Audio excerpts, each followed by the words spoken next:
Hello friends, यागी online YouTube channel में आपका स्वागत है। हम देख चुके हैं कि सरल ब्याज यानी सिंपल इंटरेस्ट कैसे कैलकुलेट होता है। आज के वीडियो में हम देखेंगे कि चक्रवृद्धि ब्याज यानी कंपाउंड इंटरेस्ट कैसे कैलकुलेट होता है। क्या अंतर है simple interest and compound interest को कैलकुलेट करने में? क्या कोई डायरेक्ट फॉर्मूला है कंपाउंड इंटरेस्ट कैलकुलेट करने का? यदि ब्याज अर्धवार्षिक या तिमाही में परिकलित किया जाता है तो हम कंपाउंड इंटरेस्ट के फॉर्मूले में क्या चेंजेस करते हैं? क्या कोई और सिचुएशन भी है जहां हम कंपाउंड इंटरेस्ट के फॉर्मूले को डायरेक्टली यूज़ कर सकते हैं? ये सारे बेसिक कॉन्सेप्ट्स आज हम इस वीडियो में डिस्कस करेंगे।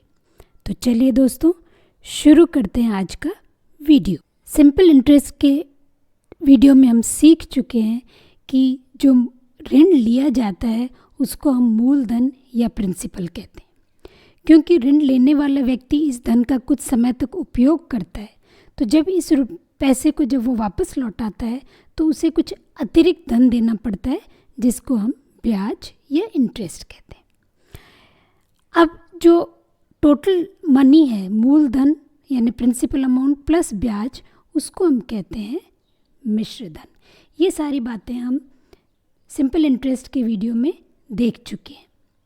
ये भी हम देख चुके हैं कि ब्याज एक निश्चित दर के लिए परिकलित किया जाता है, जैसे 10% पर एनम। इसका मतलब हो गया, अगर 100 रुपये लिए हैं तो 1 पर एनम का मतलब प्रति वर्ष, 1 वर्ष पश्चात ब्याज हो जाएगा 10 रुपये।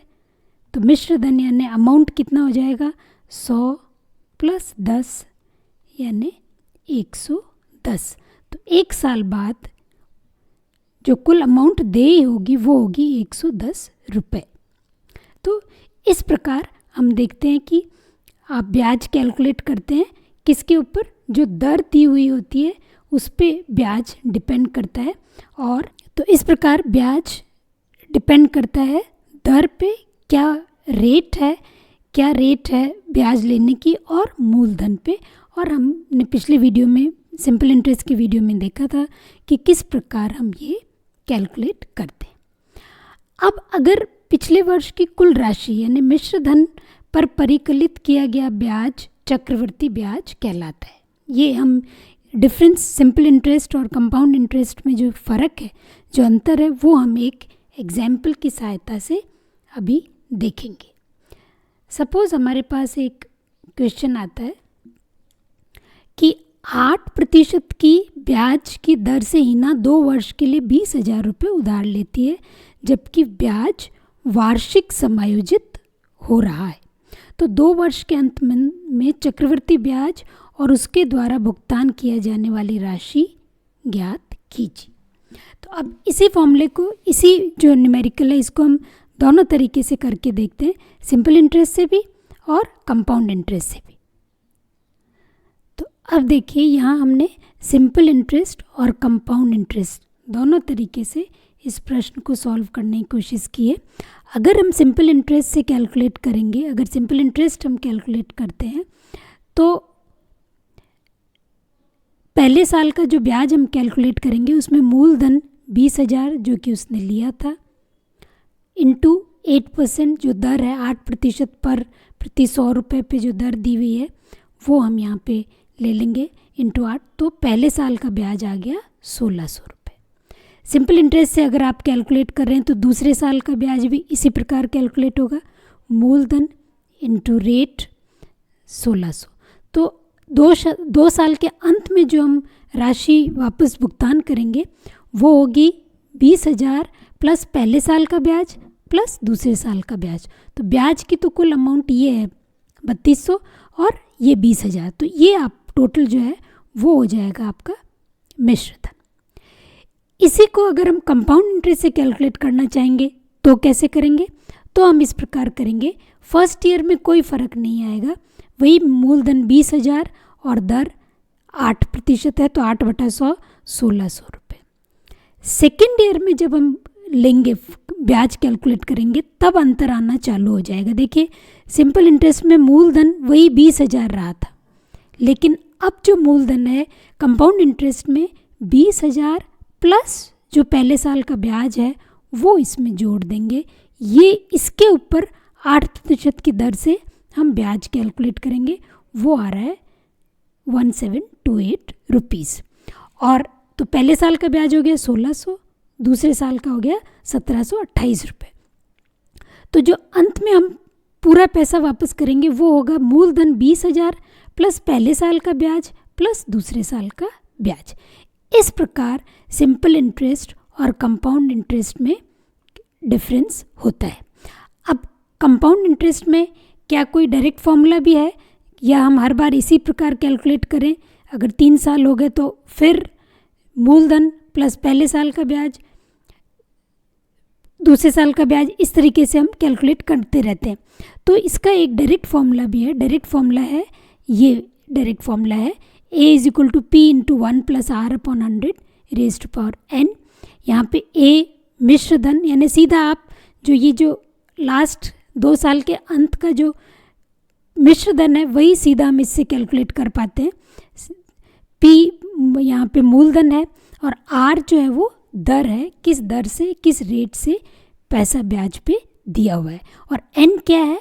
n समय अवधि है। तो यहाँ अगर इसी फॉर्मूले को हम ये जो ऊपर वाला न्यूमेरिकल जो भी हमने सॉल्व किया इसमें अगर लेंगे तो यहाँ P 20,000 हो जाएगा, R आपका हो जाएगा 8 और n हो जाएगा 2, और सीधा आपका ये जो मिश्र धन है वो आंसर आ जाएगा।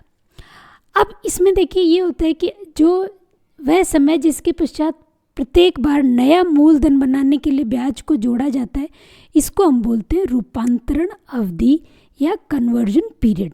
तो ये जो न्यूमेरिकल अभी हमने सॉल्व किया, इसका जो कन्वर्जन पीरियड था वो 1 ईयर था। 1 ईयर का यहाँ पे कन्वर्जन पीरियड था, क्योंकि हर 1 साल बाद हम नया मूलधन बना रहे थे ब्याज कैलकुलेट करने के लिए। तो क्या 1 साल के अलावा भी कुछ रूपांतरण अवधि हो सकती है? बहुत बार होती है। अगर ब्याज अर्धवार्षिक संयोजित होता है तो हम क्या करते हैं, ब्याज को साल में 2 बार कैलकुलेट करते हैं। तो ऐसे में अगर यही फॉर्मूला अगर हमें यूज़ करना पड़े, ये वाला फॉर्मूला अगर हम यूज़ करेंगे तो कैसे करेंगे? सपोज़ यही न्यूमेरिकल होता लेकिन अर्धवार्षिक कैलकुलेट होता, तो यहाँ पे P वही रहता 20,000, R आधी हो जाती, R आपकी क्या हो जाती? 8 थी तो 8/2 हो जाती, और समय अवधि कितनी हो जाती? डबल हो जाती, यानी 2 साल थे, अब ये n बराबर आपके हो जाते 4। इस तरीके से हमें चेंजेस करने पड़ते हैं। तो देखिए नीचे एक टेबल हमने रखी है, उसमें ये देखिए अगर वार्षिक है तो दर जितनी दे रखी है वही रहेगी, और समय अवधि जितने वर्ष दे रखे हैं वो हो जाएंगे।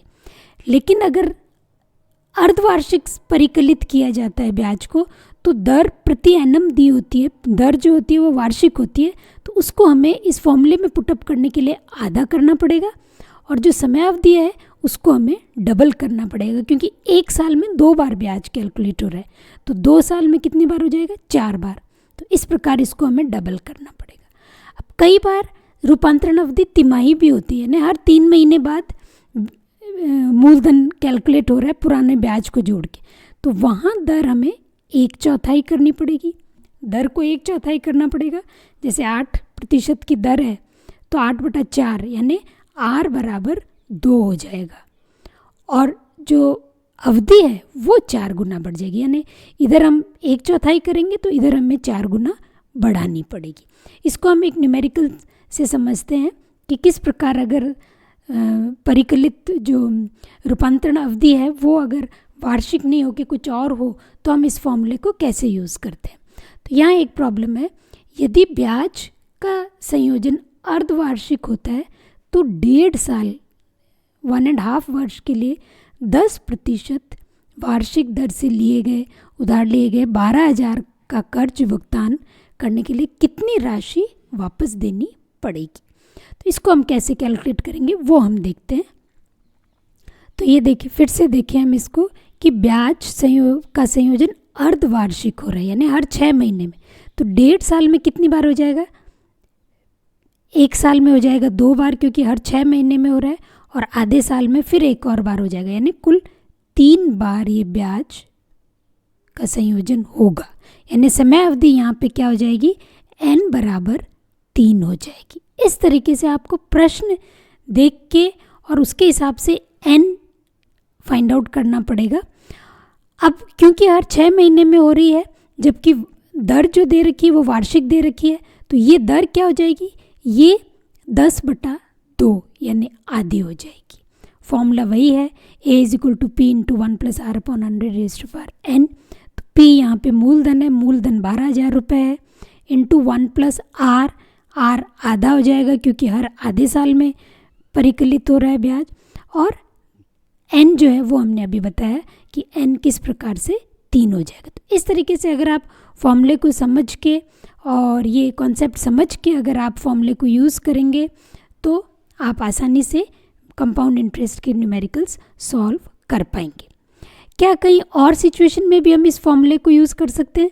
बिल्कुल यूज़ कर सकते हैं। कई जगह हम चक्रवृद्धि ब्याज के जो फॉर्मूला है उसको डायरेक्टली यूज़ कर सकते हैं। जैसे अगर हमें कहीं पता करना हो कि जनसंख्या में वृद्धि कितनी हुई है, पॉपुलेशन ग्रोथ या ह्रास यानी कम हुई है अगर पॉपुलेशन कहीं पे, तो पॉपुलेशन ग्रोथ के फॉर्मूले में हम ये की सिचुएशन में ये चक्रवृद्धि ब्याज का फॉर्मूला जो है, कंपाउंड इंटरेस्ट का फॉर्मूला हम डायरेक्टली यूज़ कर सकते हैं। इसी प्रकार अगर हमें बैक्टीरिया की वृद्धि दर ज्ञात करनी हो या कुल उसकी जनसंख्या ज्ञात करनी हो कुछ समय पश्चात, हम एक न्यूमेरिकल सॉल्व करेंगे इसके ऊपर, तो भी हम इस फॉर्मूले का डायरेक्ट यूज़ कर सकते हैं। इसके अलावा किसी वस्तु का मान हमें ज्ञात करना हो कि भाई उसके मूल्य में वृद्धि, एप्रिसिएशन हुआ या डेप्रिसिएशन, जैसे मशीनों का डेप्रिसिएशन होता है तो 2 साल बाद उसकी क्या कीमत रह जाएगी, कार की आज हमने कार खरीदी 4 साल बाद उसकी क्या कीमत रह जाएगी, तो डायरेक्टली उसकी क्या कीमत रह जाएगी वो फाइंड आउट करने के लिए हम कंपाउंड इंटरेस्ट का फॉर्मूला सीधा यूज़ कर सकते हैं। इसका हम 2 न्यूमेरिकल्स देख के समझने की कोशिश करेंगे। जैसे पहला एक न्यूमेरिकल है, एक टीवी ₹21,000 21,000 में खरीदा गया। 1 वर्ष पश्चात टीवी के मूल्य में 5% अवमूल्यन यानी डेप्रिसिएशन हो गया, यानी 5% कम हो गया उसके मूल्य में। तो 1 वर्ष पश्चात टीवी का मूल्य ज्ञात करें, उसका क्या मूल्य रहेगा। तो ये हम कैसे यूज़ करेंगे, ये डेटा को हम किस प्रकार कंपाउंड इंटरेस्ट का फॉर्मूला यूज़ करते हुए डायरेक्टली आंसर निकाल सकते हैं। तो देखिए फॉर्मूला वही है, a = यानी amount = principal into 1 + r/100 n time period है। तो यहाँ क्या है, अमाउंट इनिशियल जो प्रिंसिपल है वो 21,000 है, तो ये आपका p 21,000 हो गया। मूल्य में 5% डेप्रिसिएशन हुआ है, कमी हुई है, तो अब r जो है वो प्लस नहीं होके -5/100 हो जाएगा, और हमें सिर्फ 1 वर्ष पश्चात ही निकालना है, तो n बराबर 1 हो जाएगा। इसको हम सॉल्व करके आंसर निकाल सकते हैं। इसी प्रकार एक और न्यूमेरिकल हम लेते हैं जहाँ पे हमें ये गिवन है कि 1997 के अंत में किसी शहर की जनसंख्या 20,000 थी। अब उसमें 5% वार्षिक दर से वृद्धि हुई है, तो वर्ष 2000 के अंत में उस शहर की जनसंख्या ज्ञात कीजिए। तो इसको भी हम डायरेक्टली कंपाउंड इंटरेस्ट का फॉर्मूला यूज़ करके निकाल सकते हैं। देखिए, सो a = p × 1 + r/100 p जो है यहाँ पे हो जाएगा 20,000, क्योंकि इनिशियल पॉपुलेशन 20,000 थी। किस दर से बढ़ रही है, 5% की दर से वृद्धि हो रही है। कई बार ह्रास भी गिवन होता है कि पॉपुलेशन ग्रो नहीं हो रही, कम हो रही है, तो वहाँ हमें ध्यान है 5 जो है वो +5 नहीं होके यहाँ हमें -5 लेना पड़ेगा। अब n बराबर कितना होगा, तो n बराबर देखिए 1997 का डेटा हमें गिवन है और 2000 का निकालना है। तो 1997, 1998, 1999 और 2000। सो 1997 से 98 1 साल, 98 से 99 2 साल, 99 से 2000 3 साल, तो n बराबर 3 हो जाएगा।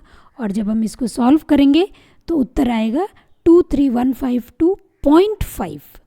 अब जनसंख्या 0.5 तो हो नहीं सकती, आधा आदमी तो हो नहीं सकता, तो हमें हमारा उत्तर जो होगा वो होगा 23,153। सो इस प्रकार हमने देखा कि कंपाउंड इंटरेस्ट कितना सिंपल कॉन्सेप्ट है, एक फॉर्मूला है, उसको आप अच्छे से समझ लें, उसमें डाटा हमें फीड कैसे करना है। अगर हम ये सीख लें कि आर और एन की वैल्यू कैसे क्या रखनी है न्यूमेरिकल को समझते हुए, तो आसानी से हम इस फॉर्मूले को यूज़ करके सीधा अमाउंट निकाल सकते हैं। इसी फॉर्मूले को हम दूसरी सिचुएशंस में भी यूज़ कर सकते हैं, जैसे पॉपुलेशन ग्रोथ, डेप्रिशिएशन, एप्रिशिएशन, इसके अलावा बैक्टीरियल ग्रोथ, वहाँ पे भी हम इस फॉर्मूले को डायरेक्ट यूज़ कर सकते हैं। एक चीज़ हमें ध्यान रखनी है कि अगर ग्रोथ है तो पॉजिटिव होगा, और अगर ग्रोथ नहीं, डेप्रिसिएशन है या पॉपुलेशन में ग्रोथ नहीं हो के कमी हो रही है, तो हमें आर को माइनस रखना है। इस प्रकार ये 2-3 बातें हमें अगर ध्यान रहें तो हम इस फॉर्मूले को आसानी से यूज़ कर सकते हैं, कंपाउंड इंटरेस्ट आसानी से कैलकुलेट कर सकते हैं। सो आज की वीडियो के लिए इतना ही। धन्यवाद। Thank you for watching.